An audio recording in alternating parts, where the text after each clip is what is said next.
साथीहरु BCI tips YouTube च्यानलमा तपाईहरुलाई हार्दिक स्वागत छ। आजको भिडियोमा हामी माइक्रोसफ्ट वर्ड प्रयोग गरेर प्रोफेसनल आईडी कार्ड कसरी बनाउने भन्ने कुरा सुरुवातबाट अन्त्यसम्म सिक्ने छु। यस भिडियोमा तपाईले आईडी कार्डको सही साइज सेट गर्ने, फोटो राख्ने, लोगो नेम र एड्रेस र अन्य विवरण थप्ने, शेप, कलर र डिजाइनलाई प्रोफेसनल बनाउने र अन्त्यमा प्रिन्ट रेडी आईडी कार्ड तयार गर्ने र सम्पूर्ण प्रक्रिया सिक्नुहुनेछ। यदि तपाई विद्यार्थी, शिक्षक, कार्यालय कर्मचारी वा ग्राफिक डिजाइनिङ सिक्दै हुनुहुन्छ भने यो भिडियो तपाईका लागि धेरै उपयोग हुनेछ। त्यसैले भिडियोमा अन्त्यसम्म हेर्नुहोस्। यदि भिडियो मन परे लाइक, शेयर गर्नुहोस् र यस्तै उपयुक्त कम्प्युटर तथा एमएस वर्ड सम्बन्धी भिडियोहरूका लागि हाम्रो बीसीआई टिप्स च्यानललाई सब्स्क्राइब गरेर बेल आइकन पनि थिच्न नबिर्सनुहोस्।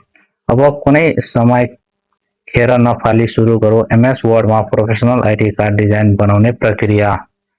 सबभन्दा सुरुमा हजुरहरुले एमएस वर्ड खोल्नु होला। एमएस वर्ड खोलिसकेपछि यहाँ पेज लेआउटमा जानु होला।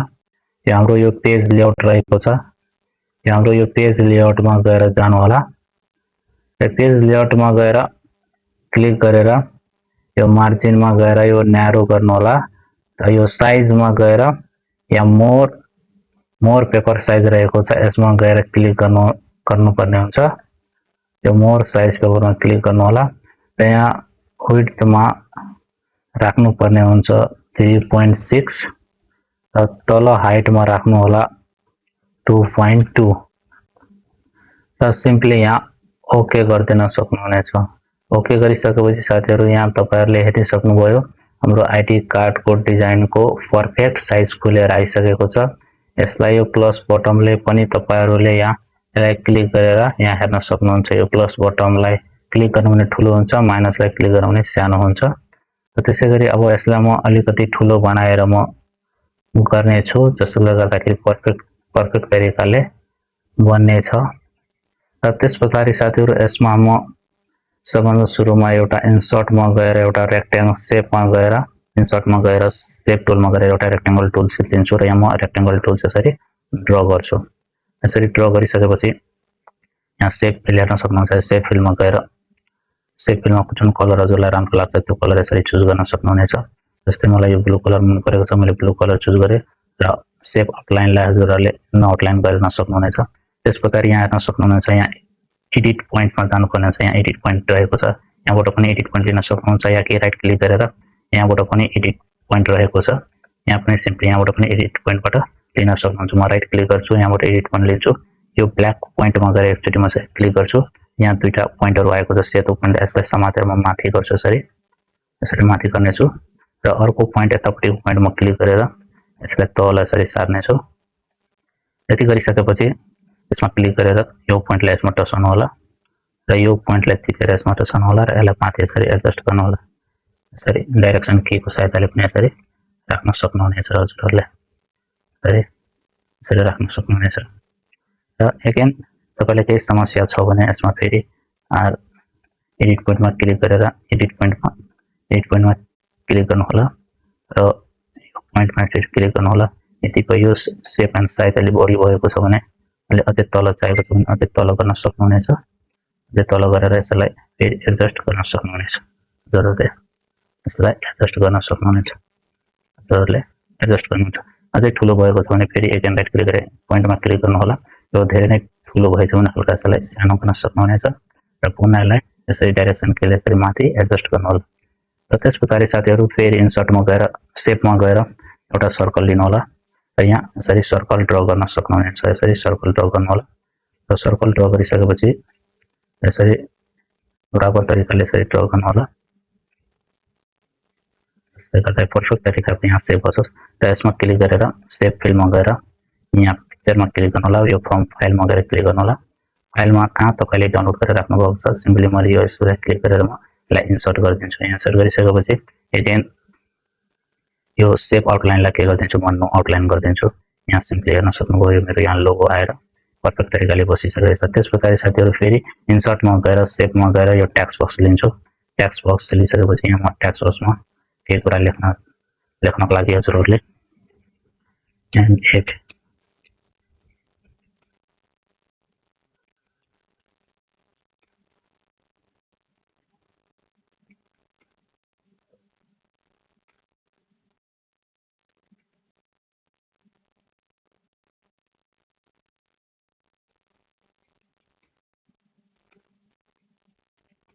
यसरी लेख्नुहोला साथीहरु। फेरि यसलाई सिलेक्ट गरिसकेपछि होममा गएर यसको फन्ट यसरी चेन्ज गर्न सक्नुहुनेछ। फन्ट जस्तो तपाईलाई मन पर्छ त्यो हिसाबले तपाईले फन्ट यसरी चेन्ज गर्न सक्नुहुनेछ। र सिम्पली यसलाई सिलेक्ट गरेर होममा गएर यसलाई व्हाइट कलर गरिदिनु होला। व्हाइट क्लिक गरिसकेपछि फेरि यो शेपमा क्लिक गरेर शेप फर्मेटमा शेप आउटलाइन लगाएर नो आउटलाइन गरिदिनु होला। त्यसपछि यसलाई उठाएर यसमा यसरी र यो त्यसपछि यो शेप फिललाई नो फिल गरिदिनु होला। यहाँ हेर्न सक्नुभयो हाम्रो एकदम पर्फेक्ट तरिकाले यहाँ आएर बसेको छ। र यसलाई यसरी सानो गर्न सक्नुहुनेछ।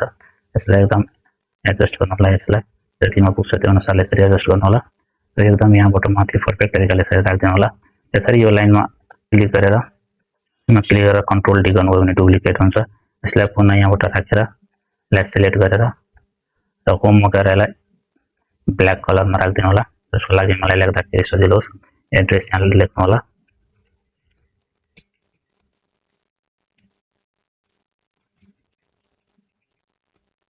यति लेखिसकेपछि यसलाई पुनः यसरी सिलेक्ट गर्नु होला र यहाँ गएर लोवर केस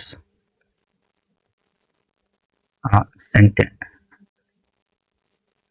क्यापिटल गरेर यसलाई सेन्ट्रिक कलरमा कलर गरिदिनु होला। येलो कलर गरेर यहाँ यसरी राखिदिन सक्नुहुनेछ। र यसको साइजलाई पनि यसरी हल्का सानो बनाउन सक्नुहुन्छ। यो सानोएको कारणले गर्दाखेरि राख्न सक्नुहुनेछ। यति गरिसकेपछि साथीहरु पुनः यसलाई क्लिक गरेर कन्ट्रोल डी गरेर डुप्लिकेट गर्नु होला। यहाँ कन्ट्याक्ट नम्बर पनि राख्न सक्नुहुनेछ।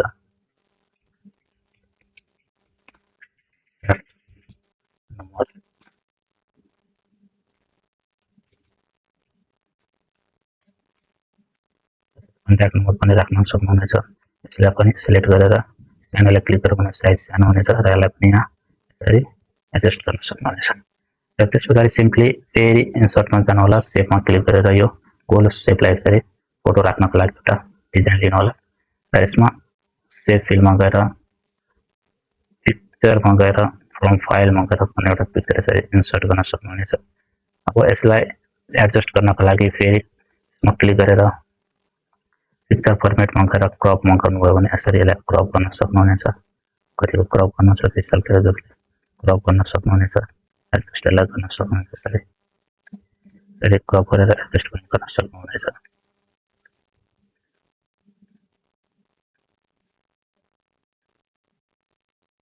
यसरी मिलाएर यसरी राख्न सक्नुहुन्छ।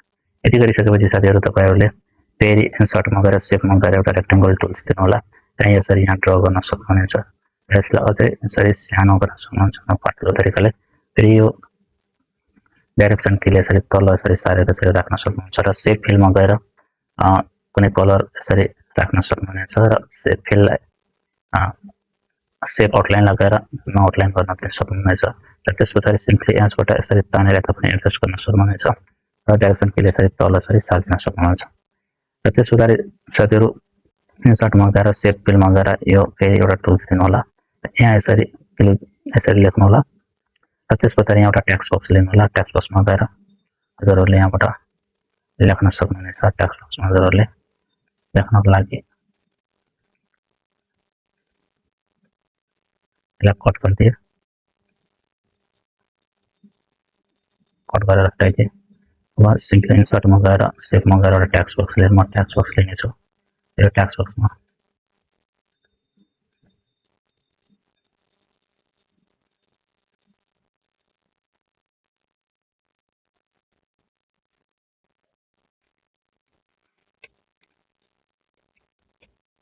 एडिट कार्ड लेख्न सक्नुहुन्छ। कन्ट्रोलबाट सिलेक्ट गरेर यसलाई तपाईले जुन कलर राख्नुहुन्छ त्यो कलर यसरी राख्न सक्नुहुनेछ। यसको शेपलाई शेप फर्मेटमा गएर शेपलाई जुन कलर राख्नुहुन्छ त्यो कलर यसरी राख्न सक्नुहुन्छ। र यसलाई शेप फिल लगाएर नो फिल गरिदिनु होला। आउटलाइनलाई आउटलाइन गरिदिनु होला। र यसलाई सिम्पल सानो गरेर यसरी गर्न सक्नुहुनेछ। यसलाई उठाएर यसमा यसरी राख्न सक्नुहुनेछ। यति गरिसकेपछि साथीहरु फेरि इन्सर्टमा गएर शेप फिलमा गएर टेक्स्ट बक्स लिन सक्नुहुनेछ। यसरी टेक्स्ट बक्समा यसरी लिन सक्नुहुनेछ। र यहाँ होममा गएर साइजलाई यसरी सानो बनाउन सक्नुहुनेछ। र सिम्पली यहाँ तपाईले लेख्न सक्नुहुनेछ।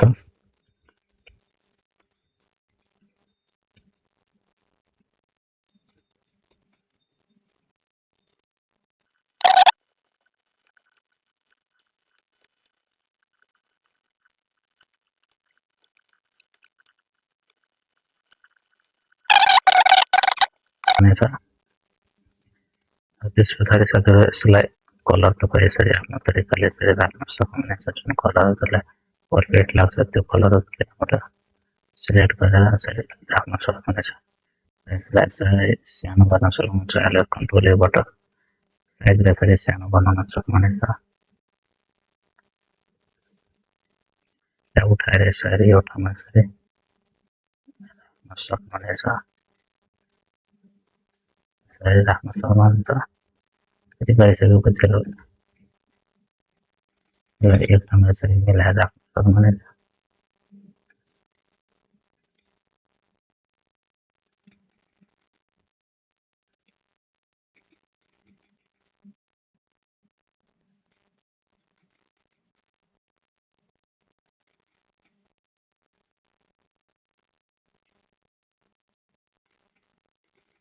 राखिसकेपछि यहाँ आइडी कार्डको नम्बर दिनुपर्ने हुन्छ। तपाईँले आइडी कार्डको नम्बर राख्न सक्नुहुनेछ।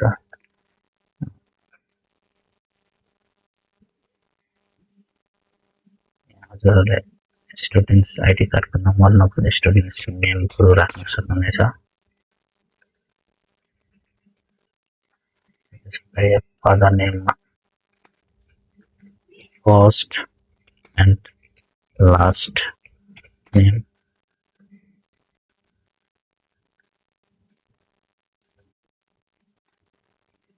सेम यहाँ पनि त्यस्तै गरेर लेख्नु होला।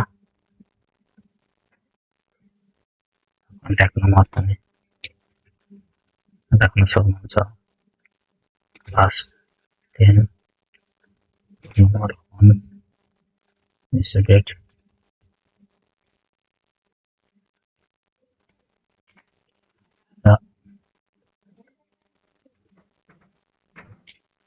र 12 महिना 20 गते राख्न सक्नुहुनेछ।